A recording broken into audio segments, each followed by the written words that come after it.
Hello दोस्तों, हर हर महादेव। आप सभी का हमारे इस यूट्यूब चैनल में बहुत बहुत स्वागत करते हैं। दोस्तों, यह वीडियो आपके जीवन के लिए काफ़ी इम्पोर्टेंट है, क्योंकि यह वीडियो हमारे भगवान भोलेनाथ की एक ज्योतिर्लिंग की कहानी है, जो हमारे गुजरात में स्थित सोमनाथ मंदिर से विख्यात है। दोस्तों, यह आध्यात्मिक कहानी है और यह पौराणिक कथाओं से जुड़ी हुई है। आज हम बात करेंगे इसके वृत्तांत के बारे में, इनकी पौराणिक कथाओं के बारे में। दोस्तों, आपको बता दें कि ये वीडियो आपके लिए बहुत ही ज़्यादा महत्वपूर्ण होने वाले हैं, तो हमारे वीडियो को अंत तक ज़रूर देखिएगा। और हमारी वीडियो अच्छी लगे तो वीडियो को लाइक करके हमारे चैनल को ज़रूर सब्सक्राइब कर लें, ताकि हम आपको और भी ज़्यादा कथाएं, पौराणिक कथाएं आपको बता सकें और आगे की जानकारी दे सकें। दोस्तों, हमने आपको बताया था कि हमारा सोमनाथ मंदिर का पौराणिक कथा क्या है, इसके वृत्तांत क्या हैं, इसकी रचना क्या है। तो चलिए इनसे जुड़ी घटनाओं के बारे में आपको आगे बताते हैं। तो दोस्तों, आइए हम जानते हैं इनके बारे में। आज हम बात करेंगे महमूद गजनवी ने किस प्रकार से सोमनाथ मंदिर पर आक्रमण किया था और फिर पुनर्स्थापना किस प्रकार से हुई थी। इसका पूरा वृत्तांत आपको हम बताएंगे, इसकी पूरी रचना आपको हम बताएंगे। यहाँ पे इस पर भी विरोधाभास होगा कि बहुत सदी में मूर्ति का मानव आकृति रूप में काटने और पेट फाड़ने, जवाहरत निकालने और मंदिरों में धन होने की कल्पना ने अतिशय संपन्नता की कल्पना को जन्म दिया, और इससे एक आधुनिक इतिहास ने तुर्की आक्रमणों को गोल्ड रश का नाम दे दिया। एक विवरण में कहा गया है कि मूर्ति में 20 मन जवाहरात थे। यहाँ पे दूसरे में कहा गया है कि 200 मन भारी सोने की एक जंजीर लिंग को उसकी जगह पर थामे थी। एक और विवरण के अनुसार लिंगम लोहे का था और उसके ऊपर एक चुंबक रखा हुआ था, जिससे लिंगम हवा में लटकता रहता था। यह श्रद्धालुओं के लिए स्तंभित करने वाला दृश्य था। मंदिर की आयु पीछे और पीछे ले जाई जाती है और मंदिर को 30,000 साल पुराना तक बताया जाता है। ऐसा लगता है कि ऐसे विवरण में सोमनाथ एक कल्पना बन जाती है और वैसा ही रूप लेने लगता है। 14वीं सदी के ज़्यादा उद्देश्यपरक लेखन है कि बर्नी और एसामी के वृत्तांत दोनों कवि थे। एक दिल्ली सल्तनत से संबंधित था और दूसरा दक्कन की बहमनी सल्तनत से संबंधित था। दोनों महमूद को एक आदर्श मुस्लिम नायक के रूप में पेश करते हैं, लेकिन कुछ फर्क के साथ पेश करते हैं। बर्नी कहता है कि उसके लेखन का उद्देश्य शासकों को इस्लाम के प्रति उनके कर्तव्यों की जानकारी देना है। उसके लिए धर्म और राजतत्व दोनों जुड़े हुए हैं, और एक शासक यदि ईश्वर की तरफ से शासन करने का दावा करता है तो उसे राजत्व के धार्मिक आदर्शों की जानकारी होना चाहिए।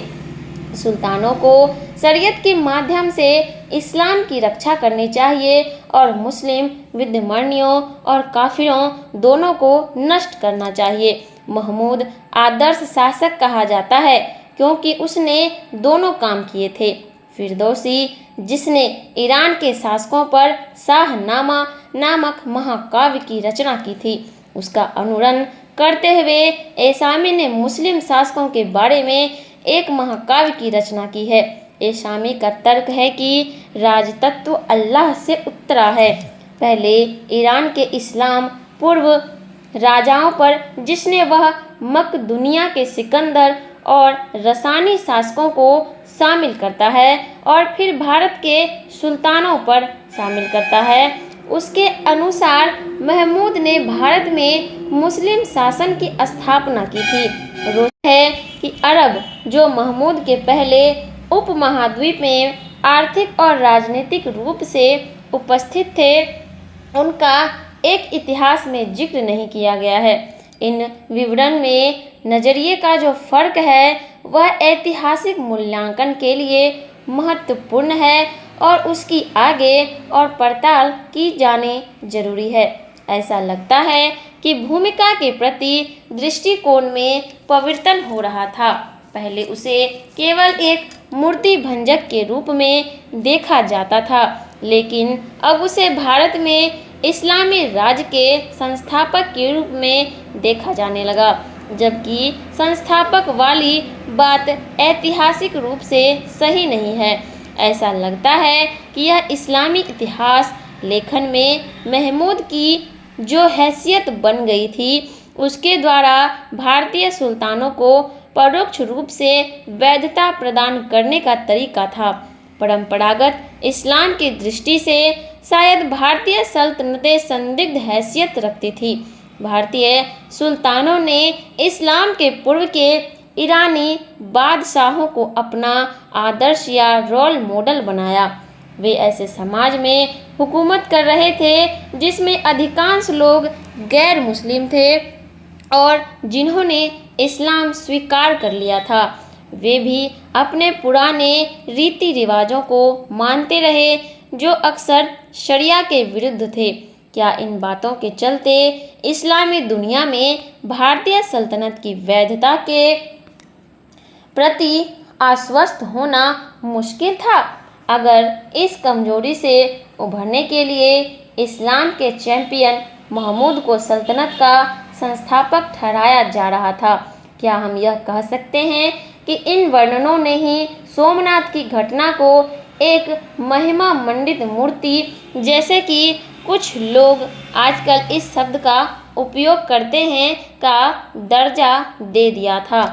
जन वर्णन। अब मैं इस काल के जैन विवरण की बात करूंगी।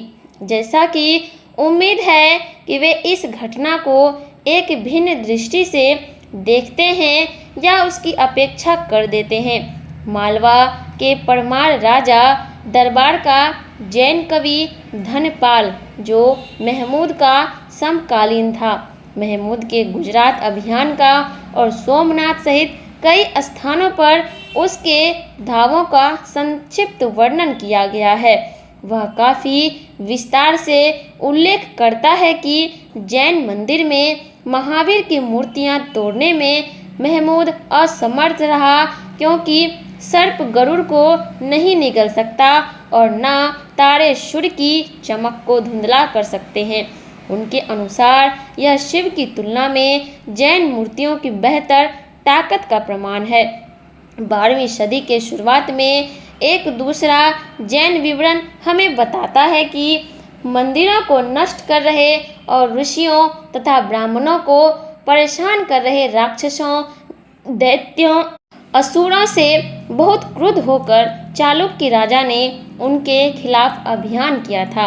उम्मीद थी कि इस सूची में तुर्क्स यानी तुर्क भी शामिल किए जाते, पर ऐसा न करके स्थानीय राजाओं को इस सूची में जोड़ा गया है। कहा जाता है कि राजाओं ने सोमनाथ की तीर्थ यात्रा की और पाया कि मंदिर पुराना हो गया है और टूट फूट रहा है। उसने कहा कि यह बड़े शर्म की बात है कि स्थानीय राजा सोमनाथ के